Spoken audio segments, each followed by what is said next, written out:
Driving back down an old dirt track, yeah, I've driven down a few. Somewhere between where I've been and where these wheels are going to. Well, you can take the road that's easy. There are a heap of creek crossings on Fraser Island, and most of them are pretty straightforward. You usually find that the best place to cross them is close to the salt water where it's at its smoothest. But if you do find one that's caught you by surprise and there's a big drop off, what you can do is hit the brakes, lose as much momentum as possible, but before you take the plunge, let go of the brakes. That allows the suspension on the front of the full drive to reset itself, so you've got more suspension travel, so it'll absorb the blow a little bit better.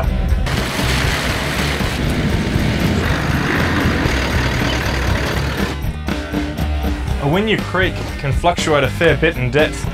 So, like any water crossing, if you're not sure of the depth, it's best to walk it first. It's winter time at the moment, so I think I might get Don to do this water crossing. Do you mind checking the depth for me? Mate, I'd like to, but I've done my boots up too tight. I can't undo the knots. I mean, you can't see your boots. Alright, okay, looks like it's me. A Wynyard's got a couple of semi-decent holes in it at the moment.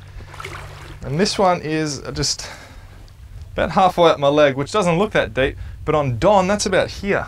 That may be, but from where I stand, the only log in the river is you. Toby's walked that, so we know it's relatively safe.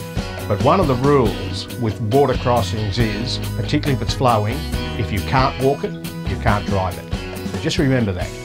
The Wynyard Creek crossing is pretty straightforward. The water's very clear, and you haven't really got to worry about any real depth issues. Plus the sand's nice and firm. Something you need to consider in terrain like this is often the water will be quite weedy, and that can build up in front of your radiator. So an hour down the track your car will be overheating. That'll probably be the cause.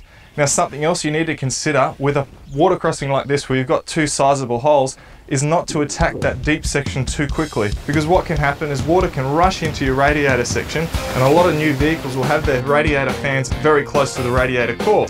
Another thing to consider is a snorkel. Now the Land Cruiser's got one fitted obviously, but a lot of vehicles don't have them fitted standard, and usually they'll be sucking the air from inside the guard or at the front of the engine bay, which is not ideal for water crossings.